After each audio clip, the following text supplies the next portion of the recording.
Maverick froze. His ears perked, and his entire body pulled taut like a bowstring. He stared at the billowing black smoke ahead, but it wasn't the flames that held him motionless. He sensed something the man beside him could not. A desperate flicker of life amidst the ashes. Their next decision would not only change a young boy's life forever, but also unearth a past the man had tried so hard to bury. Please support us by subscribing to the channel. Where in the world are you listening from? The fog in Astoria, Oregon, had a way of swallowing the world whole, leaving only the damp scent of pine and the distant moan of a foghorn out on the Columbia River. It was on nights like this that Cole felt most at peace, sitting on the covered porch of his small coastal home. Cole was a man in his early 40s, tall and lean with a quiet strength that hinted at his past as an Army K-9 handler. His short brown hair was silvering at the temples, framing a face that was handsome but etched with a permanent sort of weariness, except when he looked at the magnificent animal resting at his feet. That animal was Ghost, a 6-year-old German shepherd whose thick coat was a rare and striking mix of slate gray and brilliant white. He was a calm and intelligent dog, his devotion to Cole absolute and unspoken. Their evenings were a silent ritual of shared solitude, a language understood in the rhythmic thump of Ghost's tail against the wooden floorboards and the gentle scratch Cole gave him behind the ears. But tonight, the ritual was broken. The steady rhythm of Ghost's breathing stopped. He lifted his head, his pointed ears swiveling like radar dishes, and a low growl rumbled deep in his chest. It was a sound Cole had not heard in years, a sound reserved for unseen threats. Cole stilled, his hand hovering over the dog's back. He followed Ghost's intense gaze down the foggy street, but saw nothing, heard nothing but the ceaseless Oregon drizzle. "What is it, boy?" Cole whispered. Ghost didn't bark. He stood, his powerful body tensing, and pushed his head insistently against Cole's knee, the growl becoming more urgent. Trusting the dog more than his own senses, Cole stood and opened the porch gate. Ghost didn't run, but moved with a purpose that pulled Cole along into the misty darkness. They were halfway down the block when the smell finally hit Cole's nose, faint and acrid. Smoke. A woman's frantic shout then pierced the night, confirming the danger Ghost had sensed minutes earlier. A house at the end of the cul-de-sac was being eaten from the inside out. Flames licked at the lower windows, barely visible through the thick, black smoke. Cole broke into a run, his military instincts taking over. A frantic neighbor, a woman in her pajamas, screamed, "There's a child inside! A little boy!" Cole didn't hesitate. He kicked the front door open, a wall of heat and smoke blasting him back. "Liam!" he yelled, the name given by the neighbor. He dropped low, his eyes stinging, but the smoke was a blinding, choking monster. Despair clawed at him for a second. He couldn't see. But then, a series of sharp, commanding barks echoed from the rear of the house. It was Ghost's direction bark, a command to follow. Cole crawled, trusting the sound, moving through the suffocating maze. The barks led him to a small pantry, the door slightly ajar. Pushing it open, he saw him. Lying on the cold tile floor, curled into a small ball, was a 5-year-old boy, his small face pale and still. Ghost stood faithfully beside him, nudging the boy's hand, a silent guardian in the heart of the inferno. The journey to the hospital was a blur of flashing lights and the urgent, calm voices of paramedics. Cole sat in the front of the ambulance, his hand still trembling slightly, while Ghost sat stoically on the floor at his feet, refusing to be left behind. At the hospital, the chaos settled into the sterile, humming quiet of the emergency wing. Cole, still covered in soot and grime, stood like a sentinel in the hallway, Ghost a silent gray shadow by his side. A kind-faced nurse with tired eyes assured him the boy was stable, suffering from smoke inhalation but otherwise unharmed. After what felt like an eternity, the nurse returned. "He's waking up," she said softly. Cole's shoulders, tense for hours, relaxed with relief. He followed her to the observation room. Liam lay in a small bed, his face pale against the white pillowcase. As Cole stepped closer, the boy's eyelids fluttered open. His gaze drifted past Cole, past the machines, and settled on the calm dog sitting patiently by the door. What happened next froze the air in the room. The boy's small body went rigid. His eyes widened, not with childhood fright, but with a primal, soul-deep terror that seemed far too old for his years. His mouth opened, a perfect circle of horror, but no sound escaped. It was a silent scream, a gasp of pure dread that was more terrifying than any noise could ever be. Then, his eyes rolled back, and he went limp, fainting from the shock. Cole stood paralyzed, his heart pounding with a sudden, chilling confusion. Before he could process it, a commotion erupted from the end of the hallway. A woman was running toward them, her voice choked with panic as she called her son's name. She was in her late 30s, her face drawn with exhaustion and fear, but beneath it was a familiar strength in the set of her jaw. As she got closer, her eyes, the same deep blue as the boy's, locked with Cole's. The world seemed to stop. 10 years of silence, of wondering, of a past he had locked away, all shattered in a single moment of recognition. "Ilara?" Cole breathed, the name feeling foreign on his tongue after so long. Her frantic momentum halted. She stared at him, disbelief warring with the terror on her face. "Cole." It was barely a whisper, a ghost of a word from a different lifetime. Just then, a young officer with a notepad, a man named Officer Riley, approached them. His expression was professional, his tone matter-of-fact. "Sir, the fire marshal's initial assessment suggests faulty wiring in the garage," he said, jotting down a note. "Looks like a tragic accident." Cole heard the words, but they felt meaningless. He looked from the officer's oblivious face to Ilara's stunned expression, then to the door of the room where his past and a terrifying new mystery now lay unconscious. He knew then that the fire was only the beginning. The next morning, the Oregon sky was a blanket of uninterrupted gray. Cole had barely slept. The fire marshal's words, "faulty wiring," echoed in his mind, feeling hollow and wrong. An accident didn't explain the pure, unadulterated terror in a 5-year-old boy's eyes.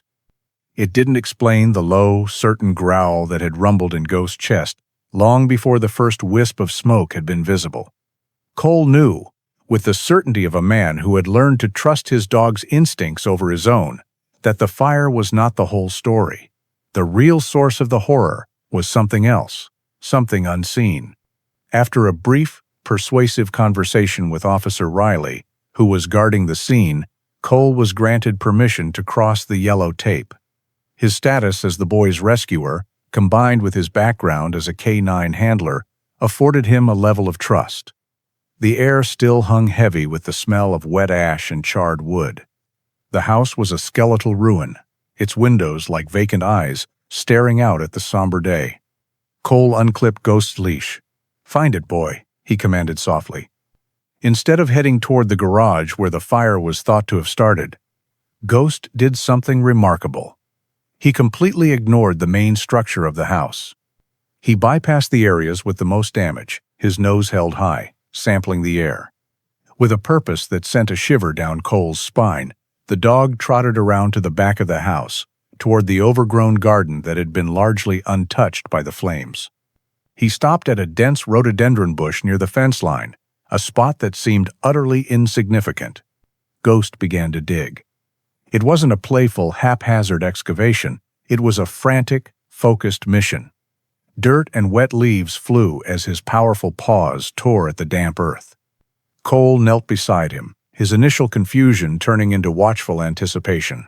A few moments later, Ghost's paws hit something hard with a metallic clink. The dog looked up at Cole, panting, then nudged the spot with his nose. Cole reached into the shallow hole and pulled out a small rusted metal box. It was cold and heavy in his hand. With a bit of effort, he pried the lid open. Inside, nestled on a bed of what looked like old cloth, were two objects. The first was a sleek, silver whistle, the kind used for silent, high-frequency commands. The second made Cole's blood run cold. It was a heavy, metal choke chain, the links thick and cruel. It was an instrument of pain, not training. Holding the objects, Cole looked from the sinister tools to the blackened shell of the house. He didn't know the whole story yet, but he now understood that another dog had been here. And Liam's silent scream was not just fear, it was a memory. Cole found Alara in the hospital's small, sterile chapel, a place of forced quiet that did nothing to soothe the turmoil in her eyes. He sat down not beside her, but in the pew in front of her, turning to face her. Without a word, he placed the rusted metal box on the smooth wood between them and gently opened the lid. Ilara's breath hitched in her throat. A look of pure, undiluted horror washed over her face as she stared at the silent whistle and the cruel choke chain. "Where?" she whispered, her voice trembling. "Where did you find those?" "Ghost found them. Buried in your yard," Cole said, his voice low and steady. That was all it took. The dam of secrets she had held back for years finally broke. Tears streamed down her face as she began to speak, the words tumbling out in a torrent of pain and fear. She told him about Richard, the man she had married a year after Cole had vanished from her life. He wasn't a man who hit or shouted, she explained. His cruelty was quieter, more insidious. He was a master of control, a psychological tormentor who specialized in making her feel small and crazy. "He brought a dog home one day," she choked out, her gaze fixed on the metal box. "A German Shepherd puppy. He told me it was for Liam, but it was for him. It was a tool." She explained how Richard, in secret, had used the whistle and the chain to condition the dog, whose name was Shadow, into a state of nervous terror. He would use the silent whistle, and the dog would cower and whine. Then he would tell Liam what a bad dog Shadow was. He turned the animal into a living embodiment of fear and failure, a constant, silent threat used to control her son. Liam's terror wasn't of dogs. It was a specific, conditioned terror of what a German Shepherd represented in his home, Richard's power and displeasure.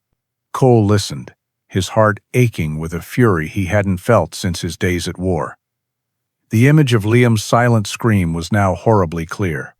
He wasn't seeing Ghost. He was seeing Shadow and reliving a nightmare. Ilara's sobs subsided into a final, shuddering breath. She looked up, her eyes meeting Cole's, and delivered the last, most deeply buried secret of all. "Richard hated him," she whispered. "He hated Liam because he knew. He knew from the very beginning." She took a ragged breath, the words catching in her throat. "Liam isn't his son, Cole. He was never his son." She paused, her gaze holding his, her expression one of utter vulnerability. "He's yours."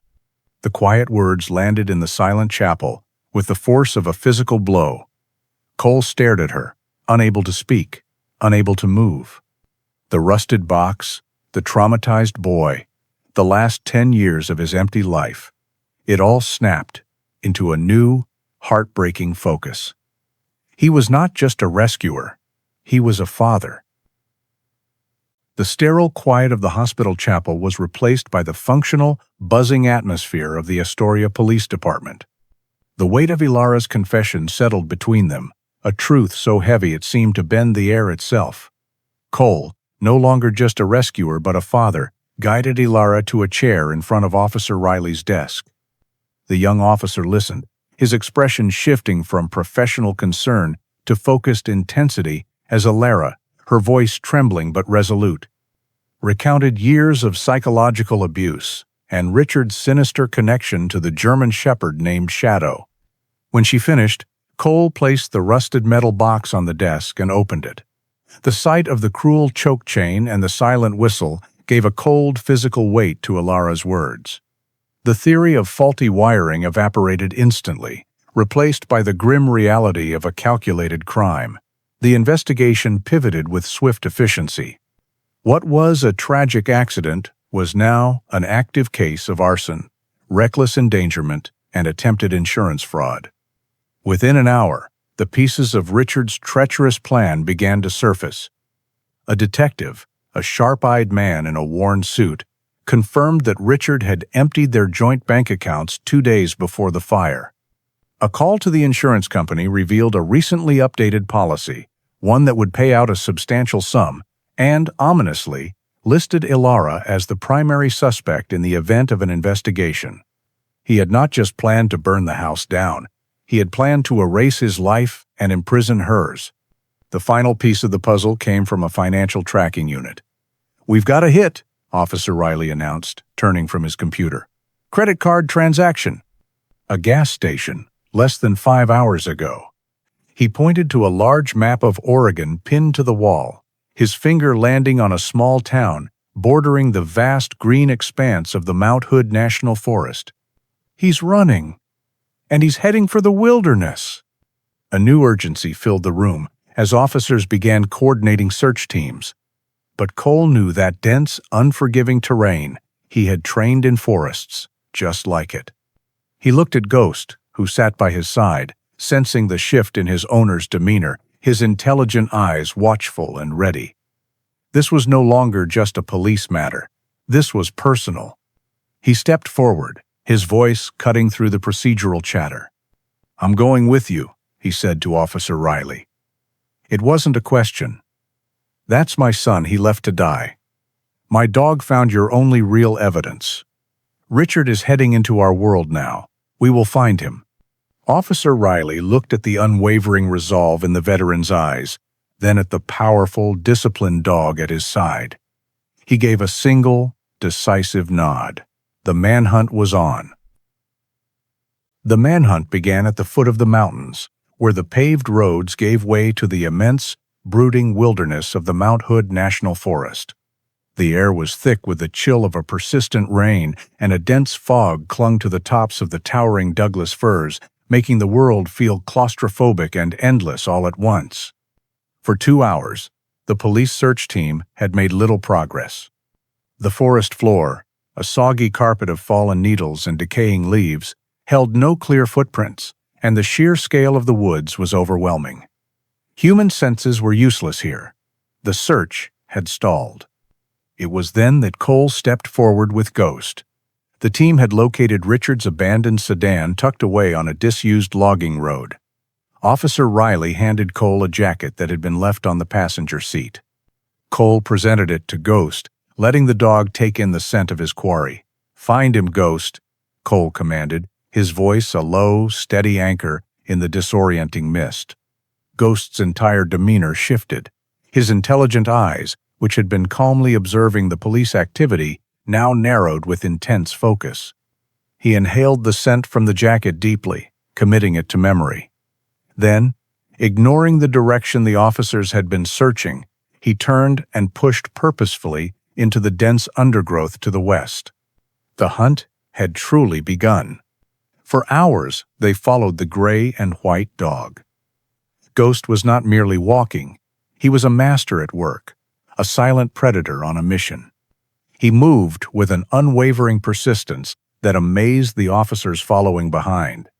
He scrambled up slick, muddy embankments, where men struggled for footing, and navigated through tangled thickets of salal and sword fern as if they were open fields. At one point, he reached a swift-moving creek, the cold water washing away any trace of a scent trail. He didn't panic. He worked his way up and down the bank, nose to the ground, casting back and forth in a zigzag pattern until, on the other side, he caught the scent again and pushed forward without hesitation. Cole followed close behind, reading the subtle shifts in Ghost's posture, the flick of his ears, the pace of his gait. He was a translator for the dog's silent language, offering quiet words of encouragement. The afternoon light began to fade, the forest growing darker, the team's hope beginning to wane. But Cole's faith never wavered. Just as true dusk began to settle, Ghost's body stiffened. He slowed his pace, dropping into a low, stealthy crouch. He stopped, looked back at Cole, and let out a single, almost silent woof. Cole raised a hand, signaling the team to halt. He crept forward to where Ghost stood, a living statue pointing the way. Peering through the dense curtain of ferns and ancient trees, he saw it. Barely visible 100 yards ahead was a dilapidated hunter's cabin, a thin, ghostly wisp of smoke rising from its stone chimney. The wolf had found his prey. The air in the forest clearing grew heavy and still. The rain had softened to a barely perceptible mist, and the only sounds were the dripping of water from the ancient firs and the thumping of Cole's own heart.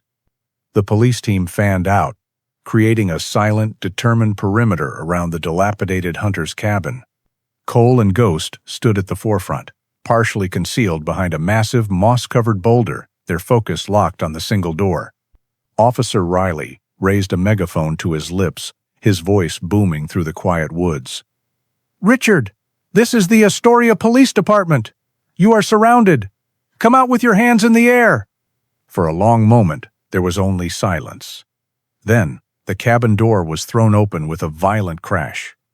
A man stumbled out, his appearance disheveled, his eyes wide with the frantic terror of a cornered animal. It was Richard. He saw the ring of armed officers, and his face paled. But then, his gaze fell upon Cole and the gray and white dog standing beside him. The fear in his eyes instantly curdled into a venomous rage. This was the man who had ruined everything. "You?" Richard snarled, his voice cracking. In a flash of desperate fury, he pulled a hunting knife from his belt. But instead of making a run for the woods, he charged directly at the one person he blamed for his downfall. He lunged toward Cole, the blade held low, aiming to create an escape through chaos and bloodshed. Before Cole could even raise his hands to defend himself, a gray and white blur exploded from his side.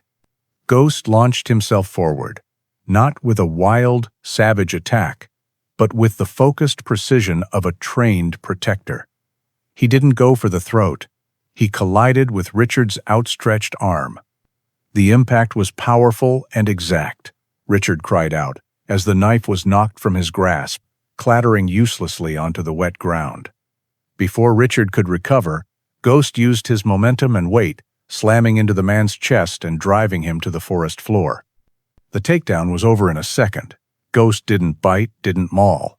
He simply pinned the winded and defeated man to the earth, his heavy paws on Richard's chest, a low, menacing growl rumbling like thunder, promising retribution if he dared to move. The police swarmed in, cuffing Richard's hands behind his back. The fight was gone from him, replaced by the pathetic whimpers of a coward. As they hauled him to his feet, Cole walked over to Ghost and placed a steadying hand on his back. The dog's growl subsided, but he remained where he was, standing guard over the captured man, a silent, powerful sentinel whose loyalty had just saved his partner's life. Justice had been served, not by a bullet, but by the unwavering courage of a hero dog. In the weeks that followed Richard's arrest, a fragile peace settled over their lives. The legal storm raged elsewhere, a distant thunder that no longer threatened their home. Cole, Elara, and Liam began the slow, quiet work of building a new life, navigating the spaces between a shared past and an uncertain future. But one shadow remained, a testament to the depth of Richard's cruelty. It was Liam's fear of Ghost. The boy, who was slowly finding his laughter again, would still fall silent and shrink away whenever the gentle dog came too near.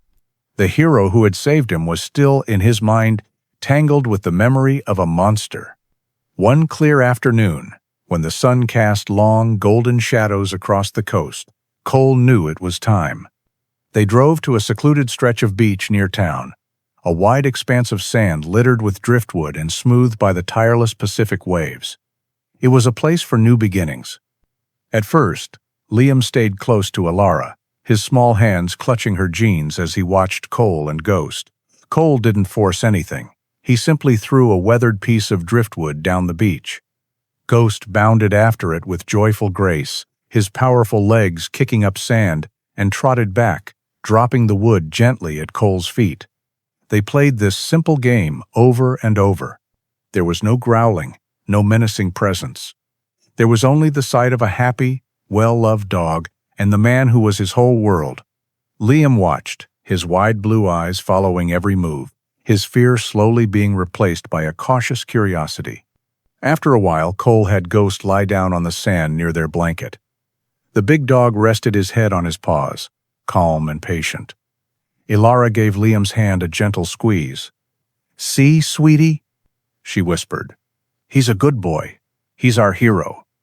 Liam took a small, hesitant step forward, then another. He stopped just out of arm's reach, his gaze fixed on the dog's soft gray fur. Cole saw the internal battle on his son's face, the war between a learned terror and a child's innate desire to connect. He gave Ghost a soft, reassuring pat. Time seemed to slow down. Then, Liam took a deep breath, knelt in the sand, and slowly, tremulously, extended his small hand. His fingertips brushed against Ghost's back. The dog didn't move, save for a slight, happy thump of his tail against the sand. The contact was made, the fear shattered. A tear slid down Liam's cheek as he moved his whole hand forward, burying his fingers in the thick, warm fur. The touch turned into a stroke, and the stroke turned into a full, heartfelt hug as the little boy wrapped his arms around the neck of his guardian. As the sun dipped below the horizon, painting the sky in hues of orange and purple, the four of them sat together, a complete circle. Cole's arm was around Ilara, her head resting on his shoulder, and Liam sat nestled against Ghost's side, his hand never leaving the loyal dog's back. The scar had not vanished, but it was finally beginning to heal. Perhaps the greatest loyalty is the one that doesn't need words, the one that waits patiently for us to heal. It's a quiet presence that proves family is not just about blood, but about who stands with us after the storm has passed. If this story of courage and second chances touched your heart, you can help us celebrate more silent heroes like Ghost by subscribing and sharing this message of hope. We would be honored to read your own thoughts and stories in the comments below, and your next journey with us is ready to watch right now on the screen.